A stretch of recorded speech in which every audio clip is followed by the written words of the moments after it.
വെണ്ടയ്ക്ക ഉരുളക്കിഴങ്ങും ഒരിക്കലെങ്കിലും ഇങ്ങനെ ഒന്ന് ഉണ്ടാക്കി കഴിച്ചു നോക്കണേ. പാനിൽ കുറച്ച് വെളിച്ചെണ്ണ ഒഴിച്ചു കൊടുത്ത് എണ്ണ ചൂടായി കഴിഞ്ഞാൽ ചെറുതായിട്ട് അരിഞ്ഞ സവോള ഇട്ട് ഒരു 30 സെക്കൻഡ് നേരം ഒന്ന് വാട്ടിയെടുക്കാം.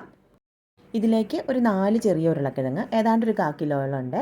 ഇതുപോലെ ക്യൂബായിട്ട് അരിഞ്ഞത് ചേർത്ത് ഇളക്കി കൊടുത്ത ശേഷം ഒരു 3 മിനിറ്റ് നേരം ലോ ഫ്ലെയിമിൽ വെച്ച് കുക്ക് ചെയ്തെടുക്കാം. ഇടയ്ക്കൊന്ന് തുറന്ന് ഇളക്കി കൊടുക്കണേ. കുറച്ച് തീ കൂട്ടിയിട്ട് നമ്മുടെ ഉരുളക്കിഴങ്ങ് ഏതാണ്ട് ഒരു 3/4 വേവാവുന്നത് വരെ ഒന്ന് ഫ്രൈ ചെയ്തെടുക്കണം. ഇനി ഇതിലേക്ക് നമുക്ക് നമ്മുടെ വെണ്ടയ്ക്ക ചേർക്കാം. വെണ്ടയ്ക്ക ഏതാണ്ട് 250 ഗ്രാം തന്നെയാണ് കേട്ടോ. വെണ്ടയ്ക്ക ചേർത്ത ശേഷം അതിലേക്ക് ഒരു 1/4 സ്പൂൺ മഞ്ഞൾപ്പൊടിയും 1/2 സ്പൂൺ ഉപ്പും ചേർക്കുന്നുണ്ട്.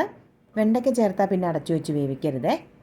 ഒരു മീഡിയം ഫ്ലെയിമിൽ ഇടയ്ക്ക് ഇതുപോലെ ഒന്ന് ഇളക്കി കൊടുത്ത് വെണ്ടയ്ക്ക ഫ്രൈ ആക്കി എടുക്കാം.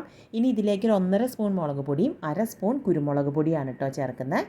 പൊടി ചേർത്ത് ഒരു 2 മിനിറ്റ് നേരം കൂടെ ഒന്നങ്ങ് ഇളക്കി യോജിപ്പിച്ചെടുത്താൽ നല്ലൊരു അടിപൊളി മെഴുക്ക് വരട്ടി റെഡിയാണ്. മോര് കാച്ചിയതിൻ്റെയോ മോര് കറിയുടെയോ ഒക്കെ കൂടെ നല്ല അടിപൊളിയാണ് കേട്ടോ. ട്രൈ ചെയ്ത് നോക്കിയിട്ട് ഫീഡ്ബാക്ക് അറിയിക്കട്ടോ.